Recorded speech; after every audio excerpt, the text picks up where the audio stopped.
pero faltaría solo el modo presentación y creo que quedaría. Ahí está.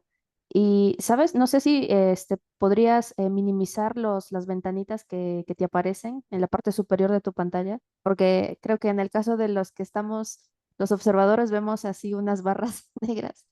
Entonces Ah, estás no, acá arriba, ¿cierto? ajá, Sí. sí, sí, por favor. A ver si se podría. Y también ajá, una barrita que está también en la parte superior derecha. No sé si, ahí está. Sí, sé que nos quieres ver a todos, ¿no? Pero a veces no se puede mucho, sí, sí, sí. Ok, perfecto, ahí está. A ver si todos chicos nos confirman los participantes y si ven bien la presentación, la ven en pantalla completa, si no se ve cortado, a ver, porque tal vez a veces uno ve otras cosas, ¿no? Ahí está. Sí, sí se ve bien, dice. Perfecto. Muchas gracias, chicos, por confirmar. Perfecto. Ven, vamos a iniciar bien puntuales. Estamos iniciando muy puntuales. Ok, no sé si está ahí por ahí Clara. Clara va a ser nuestra moderadora de esta charla. Sí, buenas tardes a Clarita, ¿estás por todos. ahí? Hola, Aquí Clara, ¿qué tal? Bueno, les está. dejo con Clara, chicos. Así que a disfrutar de la charla. Bueno, buenas tardes con todos, o buenas noches también, dependiendo del horario de sus países. En esta ocasión, nuestro ponente es Juan Esteban Caro Ordóñez. Él es de Popayán, Colombia, de la Universidad del Cauca.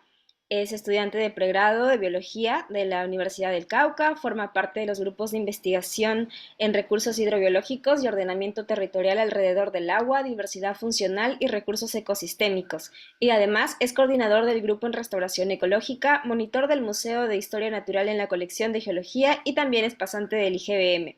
En esta oportunidad vamos a hablar de herbicidas y células vegetales, una batalla microscópica en los campos agrícolas. Durante esta charla se explorará la batalla microscópica que se libra en los campos agrícolas, es decir, la interacción de los herbicidas con las estructuras de las células vegetales. Se analizarán cómo estos componentes afectan las plantas, los desafíos asociados a su uso en la agricultura y las implicaciones ecológicas que conlleva. Todo ello será presentado desde un enfoque divulgativo para facilitar la comprensión del público y fomentar una reflexión crítica sobre esta problemática. Le damos la bienvenida a nuestro ponente y pues le deseamos la mejor de las ponencias en esta ocasión y pues que todo sea del agrado para todos. Listo, pues buenas noches a todos, espero que se encuentren muy bien.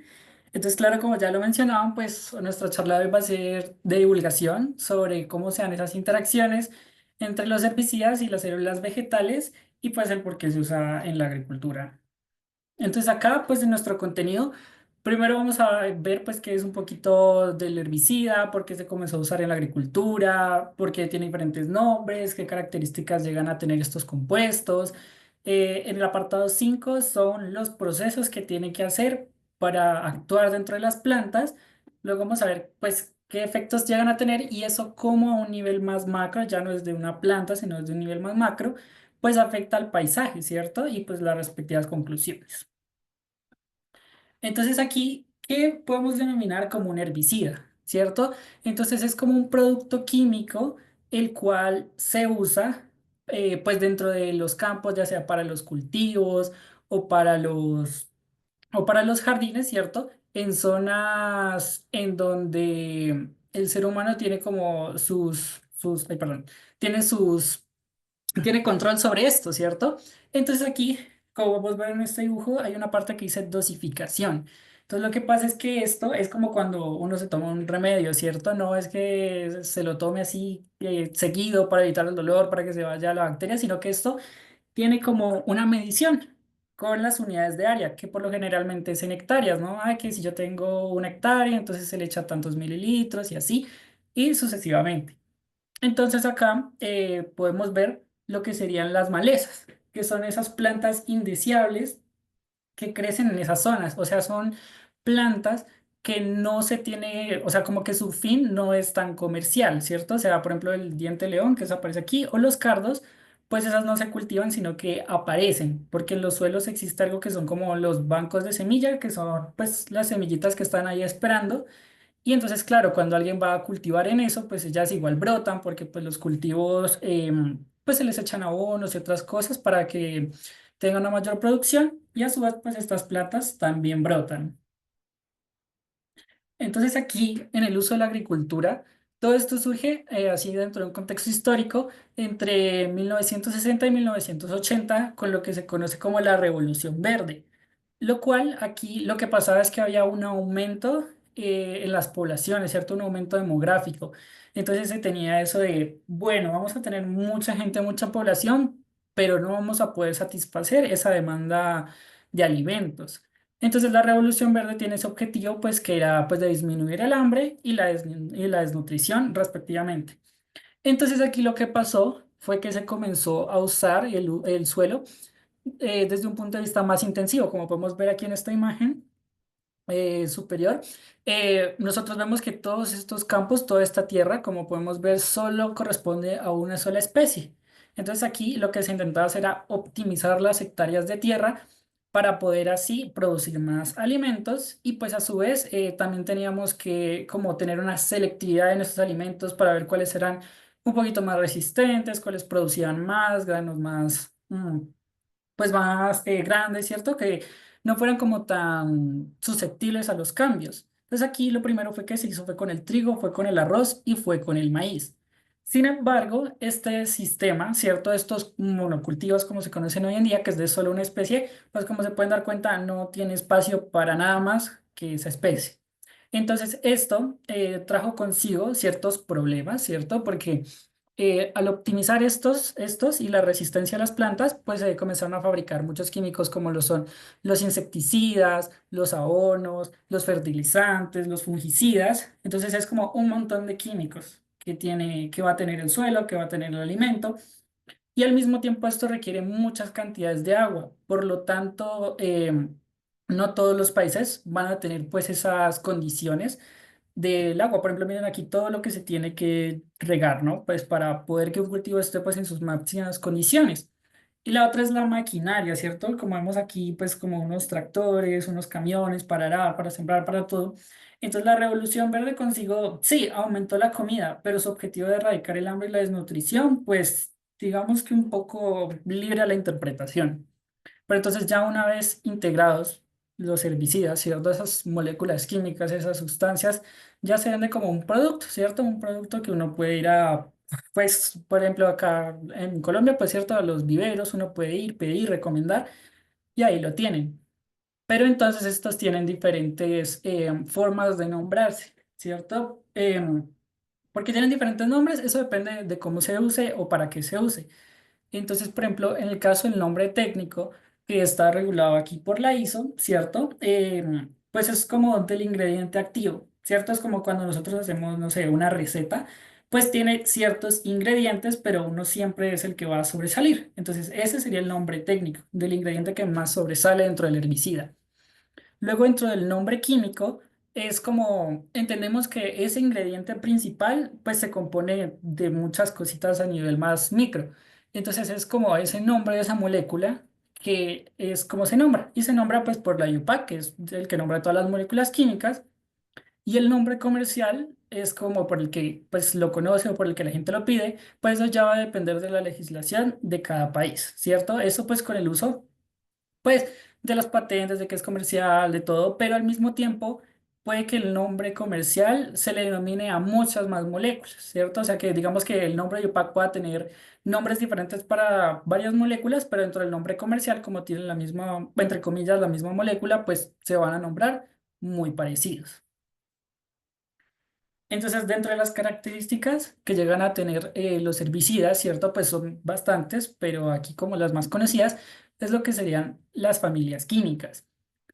Como podemos ver aquí, pues un montón de componentes químicos, que las urias, que las etamidas, que los dinitrofenoles, todo eso son familias químicas, pero eso no significa que tengan como el mismo rango de acción, ¿cierto? Digamos, yo podría tener urias pero así como en una familia, pues tiene muchos integrantes, ¿cierto? Tiene muchos compuestos, tiene muchas estructuras y eso va a depender de su punto de acción. Por lo tanto, eso hace que sea mucho más difícil como clasificarlas de una forma muy precisa, ¿cierto? Porque, no sé, digamos, una urea puede tener efectos en las raíces, otras en las hojas, ¿cierto? Entonces es como muy confuso esa parte a la hora de la organización. En la parte de la forma y la época de aplicación, ¿cierto? Aquí estas características son pues muy importantes dependiendo de lo que a uno le sirva más en el campo, ¿cierto? Entonces aquí en el caso de la acción, vemos que dice total y selectivo. Esto va a depender de si nosotros queremos como que arrase todo, ¿cierto? Por eso sería como el total, ¿cierto? Que no deje nada. Y el selectivo es que no afecte a una especie. Por ejemplo, si yo digo un herbicida que sea selectivo al maíz, pues entonces el maíz no va a tener ninguna alteración, pero todo lo que no sea maíz, pues va a tener muchas alteraciones. El caso de la aplicación puede ser residual, ya sea en el suelo, o foliar, que sea en las hojas, y los herbicidas principalmente son líquidos o sólidos, ¿cierto? Porque intentan como estar más presentes y uno gaseoso pues estaría como con muy poco contacto, ¿cierto? Y en el caso del momento, puede ser tanto en la presiembra, o sea, significa que antes de yo poner mis semillas de maíz, de lo que sea, pues entonces ese banco de semillas de que les hablé al inicio, pues entonces es lo que se intenta erradicar. Entonces las semillas, lo que va a pasar ahí es que ellas van a comenzar a acumular, van a acumular todo ese herbicida y pues no van a poder desarrollar sus hojas, su tallo, ¿cierto? Su raíz. Y en el caso de la post-siembra es, digamos que, bueno, yo en el momento el banco de semillas no germinó, no nada, entonces yo planté pongamos el maíz otra vez, planté maicito, pero a medida que yo voy fertilizando, le voy echando pues químicos para que el maíz esté mejor, entonces comienzan a crecer otras especies. Entonces ahí lo que pasa es que toca echar un post-siembra, principalmente selectivo, para que, claro, esas semillas pues ya estén más controladas, ¿cierto? Ese banco de semillas se controle un poquito más. Y en el caso de la compatibilidad, ¿cierto? Pues es ver como con los químicos son un laboratorio que uno no puede ir echando así como todo porque sí, tienen unas reglas, hay unos que se llevan bien con unos, otros que no, para evitar problemas. Pues entonces aquí lo mismo. Los herbicidas tienen que estar iguales con los insecticidas, con los fungicidas, con los fertilizantes, con los abonos foliares, todo para que evitar pues quemar las hojas, evitar daños mucho más grandes o intoxicaciones, ya sea pues para los insectos que están ahí, por ejemplo, es muy estudiado para los plaguicidas, por las mariposas, las polillas, las abejas, porque son polinizadores. Y cuando son pues con herbicidas es como no, que se mate todo lo que se tenga que matar. Y entonces aquí, bueno, ya entramos a lo que serían los procesos dentro de la planta. Entonces aquí podemos ver lo que sería la absorción, la penetración y la translocación. Entonces la absorción es como ese primer contacto que va a tener el herbicida con las plantas. Entonces aquí él tiene que primero pues llegar a la planta, ¿cierto? Entonces se puede aplicar en el suelo o se puede aplicar en las partes aéreas. Entonces en el suelo, principalmente aquí como podemos ver en la imagen de la izquierda, aquí vemos, bueno, esto se ve con muchos colorcitos, esto es lo que sería la rizósfera, que es en donde hay una interacción entre los microorganismos y las raíces de la planta. Entonces los herbicidas cuando se aplican en el suelo, pues ellos tienen que viajar, ¿cierto? Pues bueno, entre los microorganismos, entre las características del suelo, para poder llegar aquí a esta parte que es como cafecita oscura, que esa es la solución del suelo. Entonces ahí es donde la raíz tiene como ese campo de absorción, donde ella puede absorber el agua, los nutrientes, bueno, y todo lo que esté presente ahí. Entonces un herbicida pues tiene dos opciones. Primero que se riegue aquí cerca de la raíz y la raíz como no tiene tantas barreras en las raíces pues porque ella tiene que absorber mucho, entonces aquí pues entraría como un poquito fácil se podría decir. Mientras que cuando está por acá pues más lejos de la raíz, él tiene pues que desplazarse, pues llegar, ¿no? ¿Cierto? Por acción microbiana, por acción del agua. Pero al mismo tiempo el suelo tiene unas capsulitas que son las micelas coloidales, ¿cierto? Son unas capsulitas de todo.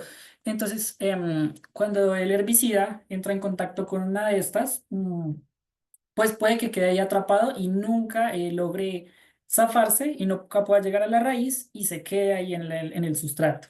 Pero por otro lado, puede que este se vaya degradando poco a poco para llegar a la raíz. Y entonces esas degradaciones pueden ser ya sea por el agua, por la luz ultravioleta, por la acción de los microorganismos o por la temperatura, porque pues a esto toca sumarle condiciones climáticas, ambientales, bueno, y todo eso, ¿no? Entonces cuando ya entra la raíz, aquí en la imagen del centro, ¿cierto? Principalmente cuando son tubérculos o bulbos es un poquito más complicado porque ellos son como de almacén, entonces ellos casi no o sea, casi no lo llevan hacia las hojas, a las partes aéreas. Entonces aquí más que todo como para las raíces. Entonces ellos tienen dos vías.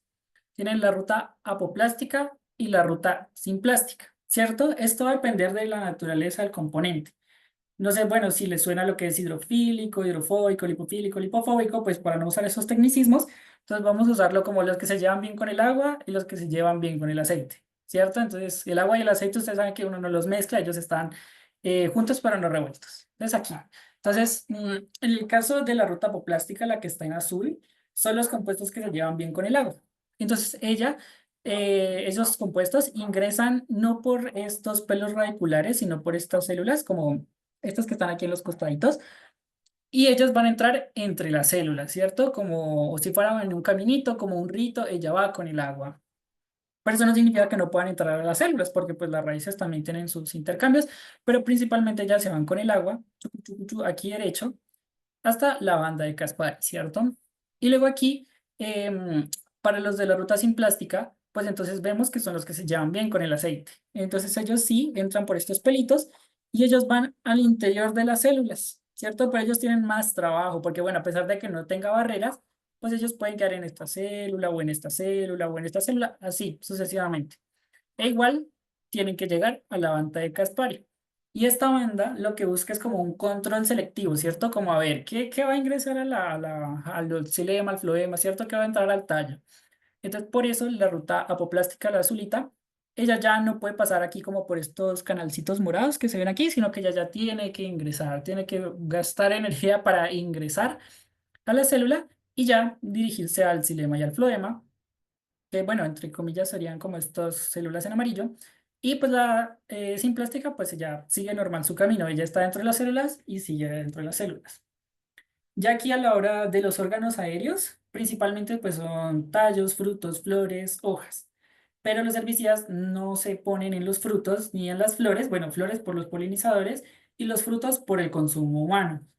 Y entonces solo nos quedan las hojas y los tallos. Pero lo que pasa es que los tallos son verticales, ¿cierto? Entonces es como cuando uno, pues, que no sé si uno le echará pues agua a la pared, pues el agua, cae, baja, no se queda.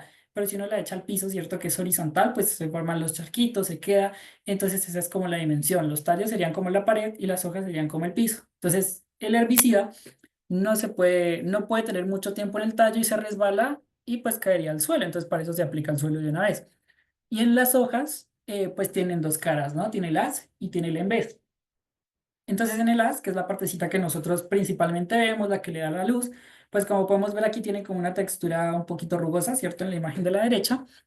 Y entonces las gotas tienen mayor absorción, ese primer contacto, sí, sí son de mayor tamaño, pero ahí tienen la influencia de la gravedad, porque ellas rebotan, pero si se mantienen, tienen mayor absorción.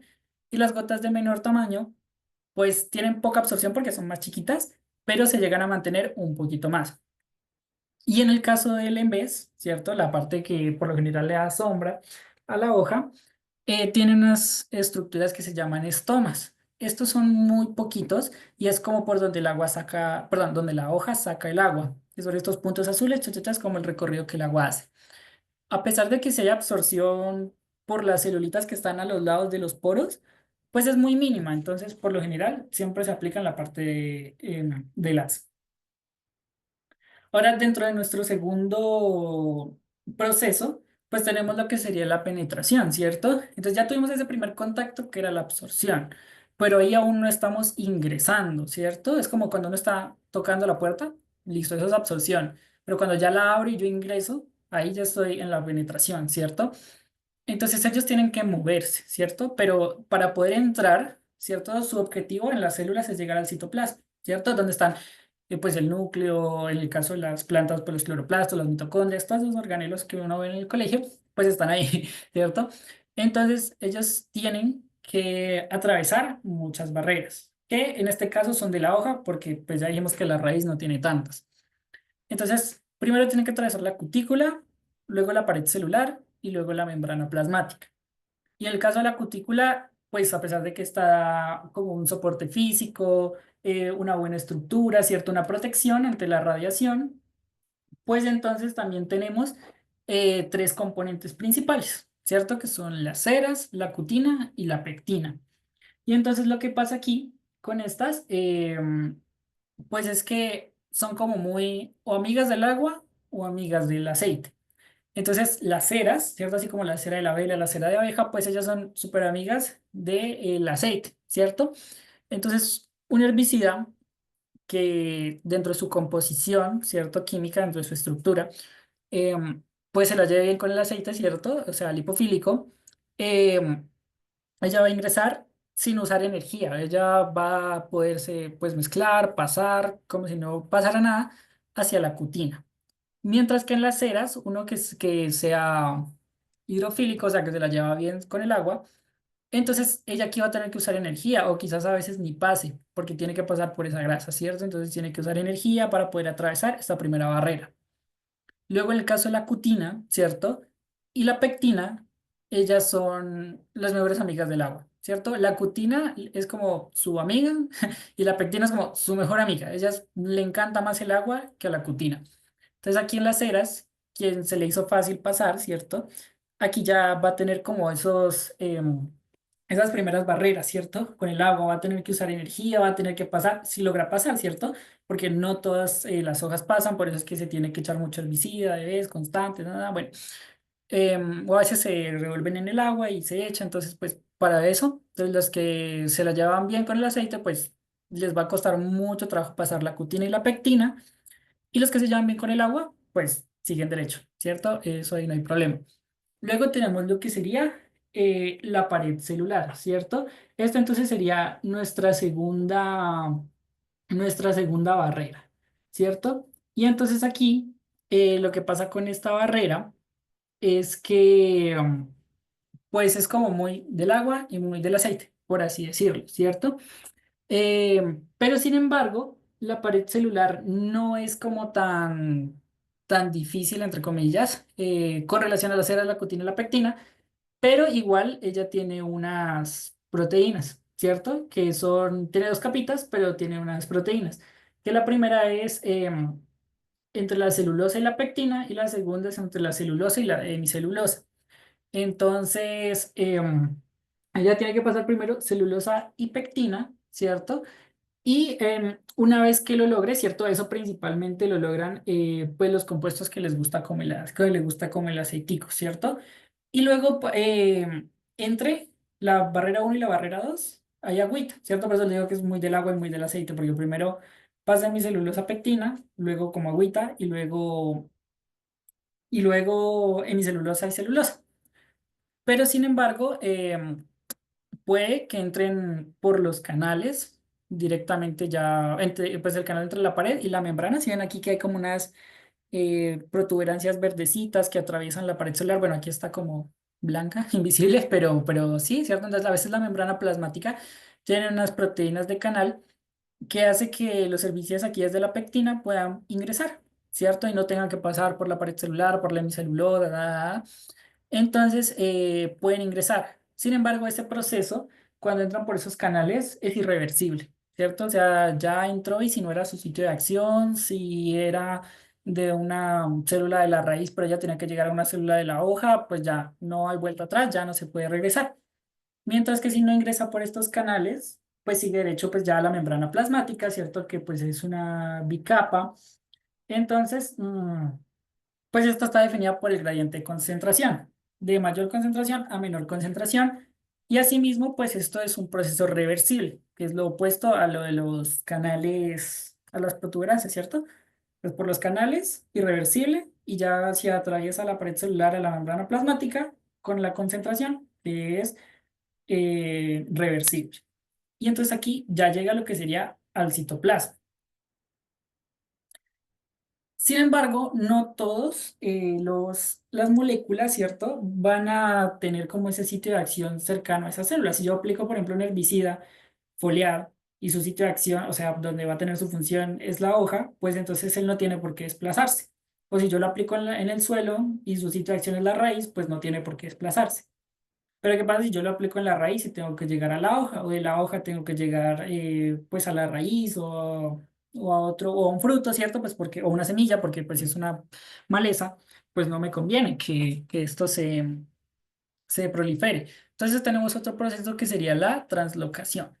Y en ese proceso, ¿cierto? Entonces es como si fuéramos como en un ascenso, ¿cierto? De arriba hacia abajo, de arriba hacia abajo, y las plantas tendrían como diferentes pisos.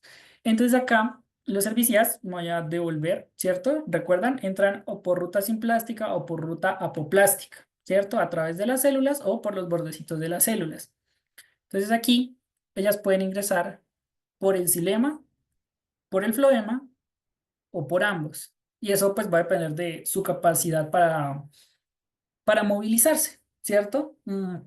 Entonces aquí los herbicidas con translocación limitada, pues es eso, esa capacidad de movilizarse que no es como tan amplia, ¿cierto? O sea, no pueden recorrer grandes distancias y su sitio de acción tiene que ser donde se aplique. Y aquí, cuando ya ellos toman el xilema, ¿cierto? Entonces los que tienen preferencia por el xilema, aquí abajito, se van por este tubo, bueno, que en esta imagen es verde, ¿cierto? Pero esto, ¿por qué va a estar regulado? Principalmente por el agua perdón, y los solutos que se tienen. Este es un sistema de un solo camino. O sea, si venimos acá por las raíces, solo vamos a subir, solo vamos a poder subir. Entonces, si su sitio de acción era la raíz y por algún motivo, no sé, lo llevó el agua, le impuso al xilema, ya tendría que dar todo ese regreso del floema con los fotosintatos y va. Y bueno, estos dentro del xilema pues son células como muertas, como huecas, ¿cierto? Son células que no tienen como tanto contacto con otras células, por lo tanto el sitio de acción casi no siempre es el xilema, es como más que todo como el transporte.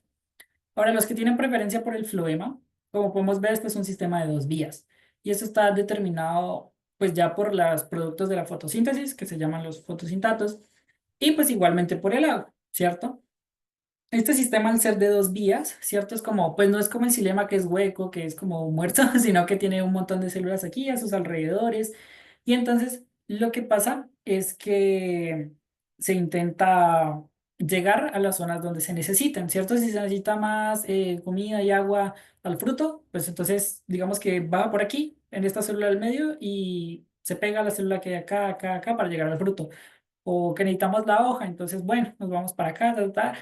Entonces, cuando un herbicida tiene un efecto dentro del floema, entonces ellos son muy peligrosos acá porque ellos pueden ir dañando, digamos que yo voy para las hojas por el floema y yo daño esta célula, daño esta otra célula, voy dañando esta otra célula y voy deteriorándola antes incluso de yo llegar a la hoja. Entonces, claro, dañé todo el sistema y luego daño la hoja, entonces pues la planta pues muere, ¿cierto? Y hay otros que tienen la preferencia por ambos. Entra por el xilema, entra por el floema, mientras va subiendo por el xilema va dañando el floema, y entonces ahí como que la planta no tiene nada que hacer, ¿cierto? Ya no tiene ese transporte de agua, de minerales y de fotosintatos. Y ahora sí, pues un poquito más resumido, ¿cierto? El sitio de acción, los efectos, ¿qué podría ser, cierto? Pues primero, esto pues ya es un poquito más químico, no los voy a llenar de moléculas, ¿cierto? Pero entonces eso es como dentro de los metabolitos, ¿cierto? Lo que sería lo que sería ¿qué? El metabolismo, ¿cierto? El metabolismo de los herbicidas. Entonces lo que se busca es que son unas reacciones químicas que va a sufrir pues esas moléculas de herbicidas, ¿cierto? De todas esas familias químicas que vimos al inicio, o sea, estas de acá, todas estas tienen sus moléculas, tienen sus familias, y entonces a cada una de estas toca hacerle una reacción química y van a ser diferentes.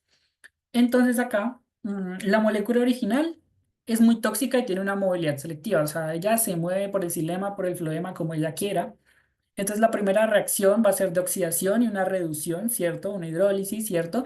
Lo que se intenta es como, como transformarla, como cambiarla, ¿cierto? Como evitar que sea lo que fue en un inicio. Entonces lo que pasa es que ya va a ir perdiendo esa toxicidad a lo largo de las fases, ¿cierto? Entonces en la fase uno deja de ser menos tóxica y se restringe su movilidad. En la fase 2 en la conjugación, ¿cierto? Entonces ella incluso deja de ser menos tóxica y tiene una movilidad un poquito más limitada. Y lo que se busca siempre es llegar a la fase 3, que es que no sea tóxico y que no sea móvil. Pero lo que pasa es que las plantas, ellas no tienen unos sistemas pues excretores tan buenos como los animales, ¿cierto? Entonces ella, pues la planta no va, no va pues a vomitar, ella no va a ir al baño y, ay, me libré del herbicida, sino que ellas lo tienen que acumular y lo acumulan a nivel celular dentro de las vacuolas. Entonces cuando, no sé, una hoja tiene mucho pesticida, perdón, mucho herbicida, pues se acumula y esa hoja se cae y bueno, llega otra hoja y así sucesivamente, entonces ya se renuevan, se renuevan, se renuevan y así es como ya los eliminan. Y entonces acá ya, bueno, dentro de la HRAC, ¿cierto? Ellos son los que clasifican según el modo de acción, las moléculas y las familias químicas. Entonces acá, pues donde me cayó el póster, ¿cierto?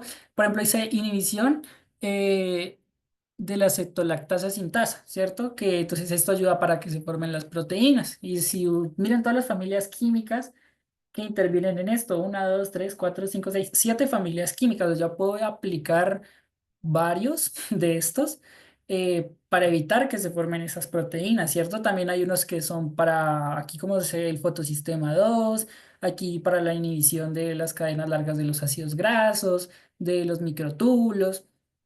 Y ahora imagínense en una combinación entre uno que no se afecte las proteínas con la formación de los fotosintatos, pues entonces la planta va a llegar a un estrés, ¿cierto? Y eso se debe a porque se va a ir deteriorando internamente. Entonces acá tenemos lo que sería pues la célula vegetal, ¿cierto? Entonces, si ella logra llegar a la conjugación secundaria, o sea, la fase 3 y ya no es tóxico, listo, se acumula aquí en la cola, que es este organelo aquí, pues como en azulito, que es muy grande, pero si no, entonces, claro, él puede ingresar al núcleo, lo puede destruir, puede llegar a destruir la mitocondria, puede que pues entonces ya cero ATP, se puede ir a los cloroplastos, entonces se afectan los pigmentos al retículo endoplasmático, ¿cierto? O sea, puede afectar todo, todo, todo, igual en la división celular, ya puede afectar pues los microtúbulos, todas esas fases que uno ve, no se darían. Entonces la planta no se renueva, lo acumuló, pero no lo renovó. Entonces ella tiene dos caminos, ¿cierto? Pues la primera es llegar al equilibrio, eh, donde las especies no son tan tóxicas, y cuando no, pues entonces ella se marchita, comienza a hacer apoptosis, disminuye su crecimiento, pues porque ella ya no puede, porque se afecta su ADN, ya no puede tener carbohidratos, ya no puede tener grasa, ¿cierto? Ya no puede tener nada. Entonces, si ella no come, no, no toma agua, por así decirlo, pues entonces no va a crecer, se va a limitar y entonces eso va a dificultar y ahí es cuando se muere la maleza, que es lo que se busca, ese es el fin de todo el proceso, que ella entra como en un colapso y ¡pum! Se muere. Pero esto, ¿qué efectos nos trae en el paisaje? Porque listo, o sea, se murió la maleza y pues chévere, ¿no? O sea, se logró el cometido que era pues que la maleza no estuviera, que creciera el cultivo y todo eso. Sin embargo, pues aquí les traje unos ejemplos de, bueno, aquí la UNES, aquí está, ya, que por ejemplo ellos tienen el estudio de la caña de azúcar, ¿cierto? Entonces, por ejemplo, acá en Colombia, pues por donde yo vivo, a veces uno pues sale de su ciudad, ¿cierto? Y se va por la vía y uno ve cultivo de caña a un lado, cultivo de caña al otro, unos terrenos cañeros gigantescos, y a veces eso le prenden fuego. Y como eso es un monocultivo, ¿cierto? Pues ya a niveles un poquito más biológicos, más del ecosistema. eh, pues primero, pues aquí se miren, el 80% de los recursos hídricos pues se destinan para esos cultivos, ¿cierto? Y al mismo tiempo esto acapara un montón de suelos. Entonces, por ejemplo, las serpientes, los pájaros, pequeños mamíferos, pues se van a quedar sin hogares, ¿cierto? Igual los insectos, ¿cierto? Porque esto toca sumarle abonos, herbicidas, fungicidas, bueno. Ajá.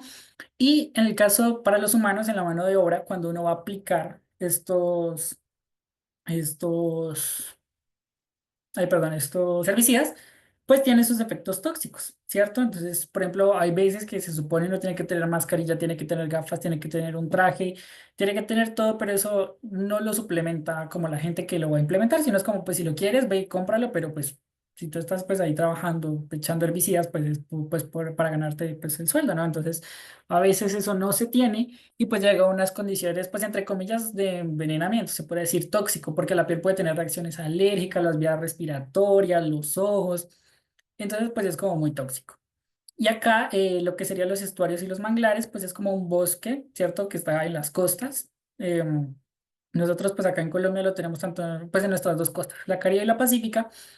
Y entonces, pues, uno de los impactos que tienen los herbicidas con el ciclo del agua, ¿cierto? Pues ellos pasan, ¿cierto? A las aguas subterráneas o pueden irse por los ríos si está cerca un río o bueno, todo eso. Y estos pues tienen que llegar al mar. Entonces, estos pueden pues primero afectar a los manglares, a los sedimentos. Aquí tenemos a los mamíferos. a los invertebrados como los camarones, los cangrejos, los moluscos, a los peces, ¿cierto? Entonces, cuando deterioran ya ese manglar, entonces ya se van al océano. Y entonces allá hacen un blanqueamiento de corales porque los manglares tienen como una represa de todos esos sedimentos. Y entonces sigue, entonces es como un efecto en cadena, ¿cierto? Es como ese efecto de todos esos químicos al final llegan al océano. Entonces el océano pues daña un poquito más y pues se van dañando más especies, se va quedando todo y entonces van prevaleciendo solo unas pocas, que pues son las que indican contaminación. Y aquí pues ya para concluir, ¿cierto? Pues primero, pues tenemos dos vistas, ¿cierto? La primera es que pues si tú quieres usar herbicidas, ¿cierto? Pues estos tienen como varias características, ¿cierto? Varios complejos y siempre es mejor usar un herbicida, ¿cierto? Unas moléculas que tengan un comportamiento intermedio, ¿cierto? O sea, porque existen, como lo miramos, ¿no? Que se lleva bien con el agua, con el aceite, existe quien se lleva bien con ambos, para que esas barreras no sean una complicación, o que tenga una preferencia por el xilema y por el floema, o que tenga una acción de raíz a hoja, ¿cierto? Entonces, esos son como los más efectivos que se pueden llegar a tener. Y cuando uno ve esa característica molecular, ¿cierto? Que es intermedia, entonces ya no es necesario tener como un químico muy tóxico, ¿cierto? Es más que todo como tener esa selectividad que uno podría decirlo dentro de su cultivo o dentro de su jardín. Y la segunda, ya desde un punto de vista un poquito más biológico, no tanto comercial, pues tenemos que tener en cuenta que los herbicidas y las malezas siempre van a tener unos procesos coevolutivos, ¿cierto? Entonces, a medida que se desarrollan más químicos, más letales, con más acciones, con más cosas, pues las plantas tienen que responder, ¿cierto? O sea, pues el cultivo bien porque se modifica y para hacerlo más resistente, pero las malezas también tienen que ingeniarse esas formas para pues evitar pues extinguirse, ¿cierto? Para evitar ser tan erradicadas. Entonces esto es como un proceso de pues quién da más, quién da más, quién va a caer, quién va a caer, quién va a caer. Pero eso tiene sus efectos negativos en otros ecosistemas, en las personas, en las poblaciones, ¿cierto? Entonces lo que se busca, por ejemplo, aquí con esta imagencita de la derecha, pues vemos como los herbicidas, ¿cierto? Como debería ser ese terreno donde solo está el cultivo donde se está aplicando, ¿cierto? Miren que pues hay los guantes, que es tóxico, las gafas, esto. Y al otro lado, lo que debería ser, entre comillas, una opción más, más sostenible, ¿cierto? En donde pues, pues se conoce así como coloquialmente, podríamos decirlo como un policultivo, ¿cierto? Podría ser, pero es como agroecología, ¿cierto? Como mezclarlo un poquito más. Entonces, por ejemplo, acá, Colombia, pues es un país que exporta café. Y pues es muy bueno, ¿cierto? Es muy cafetero, ¿cierto? Pero acá los cafés que son más suaves, pues se requiere que tengan más sombra. Entonces, si tú talas todos los árboles, ¿cierto? Y luego plantas café, pues luego vas a tener que buscar una alternativa para que le dé sombra y el café sea más suave y se venda mejor. Pero los sistemas que implementan, por ejemplo, algunos árboles que pueden ser nativos u otras cosas, pues ya son esa barrera contra el sol. Y si el café tiene esa barrera contra el sol, pues entonces el hongo del sol no le va a llegar. Y al mismo tiempo, pues puede atraer polinizadores, puede tener más efectos con la naturaleza, ¿cierto?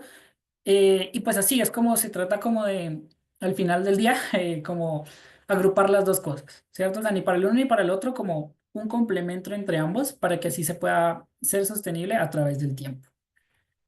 Y pues ya, muchas gracias por prestarme atención, por venir. Acá pues está el código QR con em, pues con este póster, que yo me vuelvo a este póster acá ya mucho más grande, más ampliado, por si alguien lo quiere ver, cómo ellos los clasifican.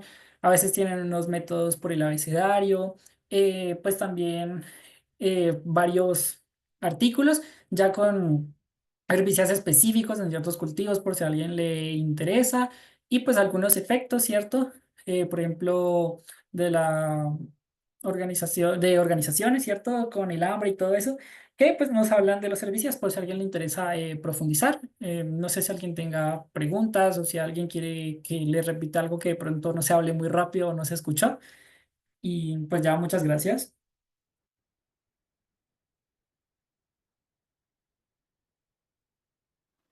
Qué increíble charla. Muchas gracias, Juan, por toda la información valiosa. Estamos aquí leyendo el chat a ver si alguien tiene alguna pregunta o alguna consulta. De mi parte, felicitaciones, ha sido muy informativo todo y pues siempre se aprende algo nuevo en conservación de la naturaleza. Ay, muchas gracias a ustedes.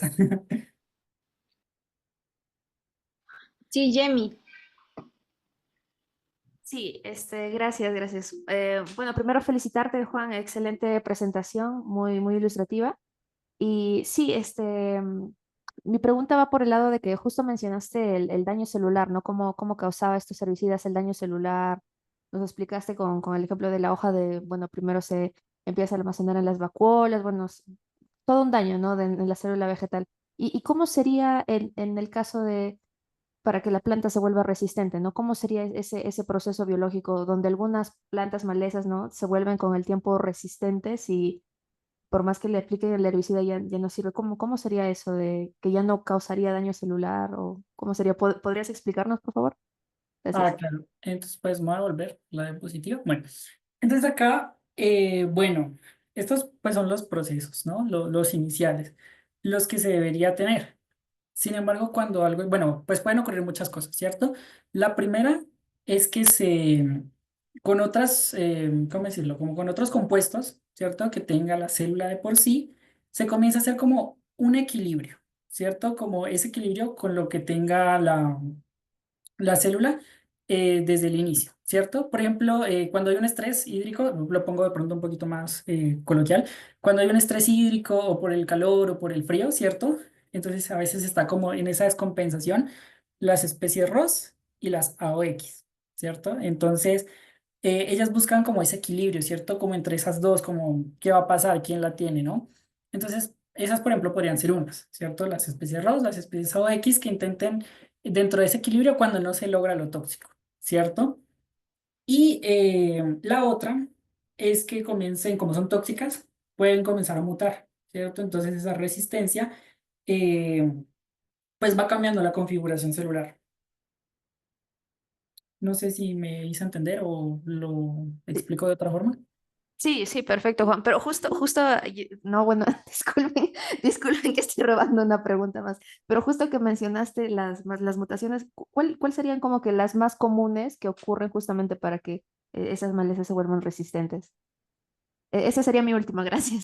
Ah, no, tranqui, mejor que preguntas. Ah, pues bueno, bueno, no tengo una secuencia acá. Pero bueno, las resistencias, perdón, las mutaciones, ¿cierto? Eh, Pues principalmente, bueno, esto se podría dar más como a nivel de las proteínas, de las enzimas, ¿cierto? Entonces lo que pasa es que ahí, pues a la hora de la codificación de las proteínas para los aminoácidos y todo eso, pues está lo que la sustitución, la translocación, la deleción, ¿cierto? Todo eso. Entonces, claro, la mutación puede que no nos cambie el producto, ¿cierto? O sea, puede que el aminoácido presente no nos cambie tanto la acción de la enzima, pero esa modificación que la planta intenta para su equilibrio lo haga un poquito más resistente.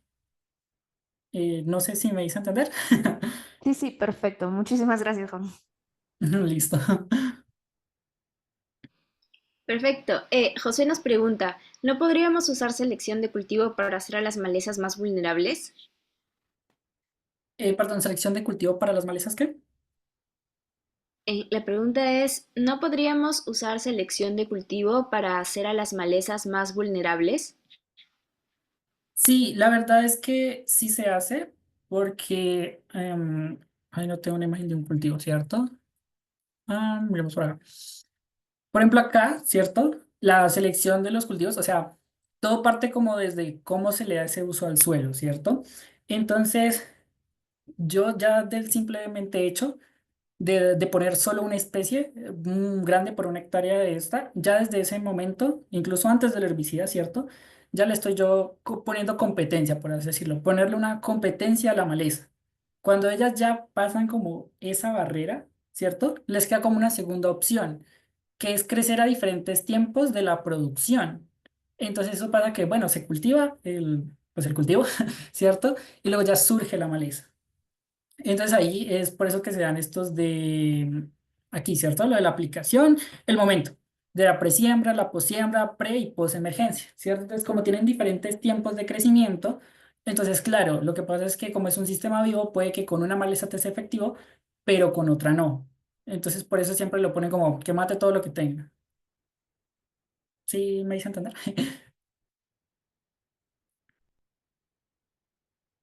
Ujú. Sí, Carolina nos... Sí, José también dice que sí, sí entendió. Muchas gracias por la respuesta. Carolina Hacha nos pregunta, bueno, nos dice muchas gracias por la charla y su consulta es, ¿los herbicidas qué efecto podrían traer al cultivo principal? Y si existe alguna manera de sustituir estos herbicidas. Ah, esa es una buena pregunta.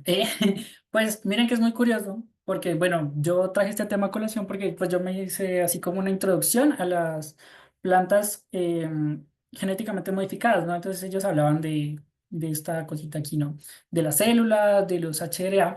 Y entonces, claro, uno diría naturalmente, entre comillas, naturalmente pues no tendrían oportunidad los cultivos, claro, uno diría, pues eso tan tóxico que mata todo, que afecta a los microorganismos, al agua, al suelo, a todo, entonces la planta, pues ¿cómo lo va a hacer, cierto? Entonces ya eso es más que todo pues a nivel de laboratorio, ¿cierto? Que se hacen pues esas mutaciones, esos cambios en las enzimas, ¿cierto? Para hacerlos un poquito más resistentes, ¿cierto? Por eso salen como unas variedades, por así decirlo, ¿cierto? Entonces esas variedades pues ya vienen como establecidas, sí resiste tal herbicida, resiste tal otro, para evitar pues que tenga daños en esos cultivos. Y adicionalmente, pues por eso los herbicidas tienen que tener como selectividad hacia A, porque hay veces en algunos casos, ¿cierto? Que el herbicida sí es muy fuerte y no es compatible con la semilla y sí puede que lo mate. Por eso tienen que tener como esos dos campos, la variación del cultivo y la selectividad del herbicida.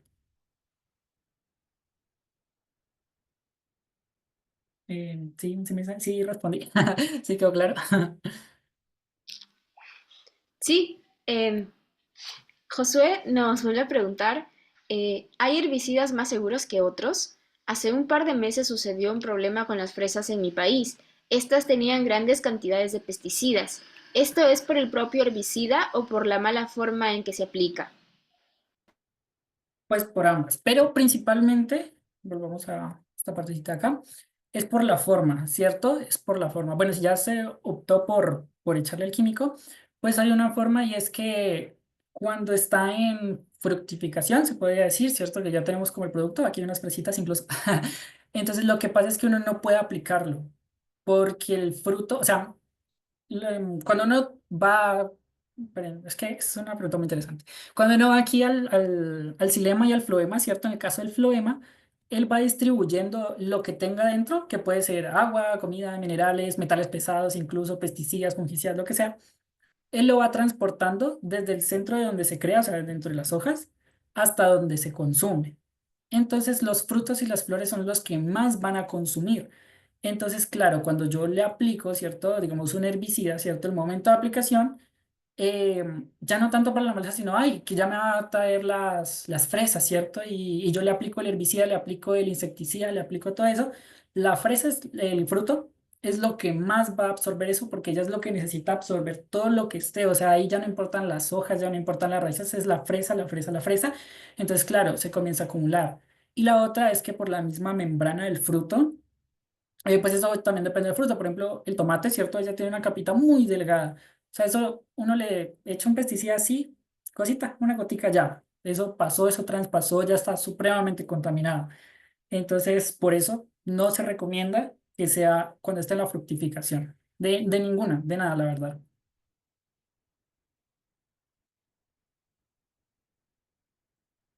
¿Sí quedó claro?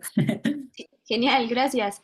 Más bien, de aquí surge una duda. Entonces, ¿qué tipo de pesticidas se deberían de utilizar, bueno, en cultivos que tienen estas membranas delgadas? Pues la verdad no debería usarse ninguno. La verdad O no. Porque el fruto, claro, o sea, el fruto te va a absorber lo que sea, ¿cierto? Entonces, por ejemplo, a veces le echan son los fertilizantes. Entonces, claro, nutrientes y chuchuchun llega. Pero si a uno se le escapa el herbicida, no. Suerte, ya eso se contaminó. Lo preferible es no, para evitar esa contaminación. Igual ellos tienen, pues no lo toqué porque pues era un poquito técnico, ¿cierto? Pero ellos tienen sus componentes toxinológicos, toxicológicos, bueno, tóxicos. Y entonces pues se tienen que hacer como unas pruebas, ¿no? De que la dosis letal 50, bueno, entonces eso tiene que tener como unos parámetros. Pero cuando ese número de la dosis letal 50 es pues un poquito reducido, chiquito, significa que es supremamente tóxico y que no, o sea, por ningún motivo. Entonces principalmente no debería aplicarse. en fructificación. Muchas gracias por la respuesta. Eh, si alguien más tiene alguna duda, la puede escribir en el chat.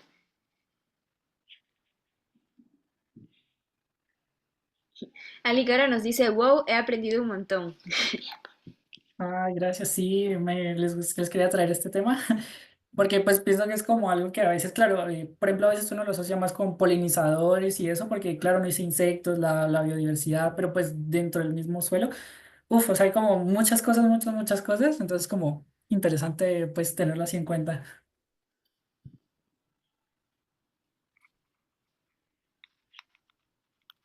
Sí, acá hay más personas también felicitando. Elena nos manda un mensaje, dice gracias por la charla ilustrativa presentación. Y Marisela nos tiene una consulta. ¿La corteza de las frutas cumple alguna función de protección? Claro, sí, la corteza de las frutas. Bueno, eso depende de la especie, ¿no? ¿Cierto? Pero, por ejemplo, bueno, algo que tenga una corteza muy dura, por ejemplo, una sandía, ¿cierto? ¿Cierto? Una sandía con un tomate, ¿cierto? Por ejemplo, ustedes ven que un tomate, pues uno coge pues un cuchillito sin fuerza, pa, lo parte, ¿cierto? Es jugosito. Pero la sandía, si ustedes ven, toca hacerle como más fuerza, más presión, ¿cierto? Y eso es efectivamente, bueno, naturalmente, o sea, digamos en la naturaleza, digamos que la planta, ¿cierto? No tiene químicos, no nada, creció así, uno tiró una semilla y creció la sandía. Entonces ella tiene que tener esas barreras de protección primero para su ambiente, ¿cierto? Para los insectos, para evitar la desecación, ¿cierto? Para las plagas, para los hongos naturales. Entonces ese proceso se ha ido pues modificando a lo largo de los años. Por eso tenemos las frutas hoy en día como son. Entonces, lo que pasa es que ahora ya no, ya cambió, ya no es como para los insectos, para las plagas, sino que ahora es para los químicos. Entonces, claro, sí son sus barreras, eso tiene unas ceritas, eh, y pues esas van a ir siendo capas también protectoras, sí.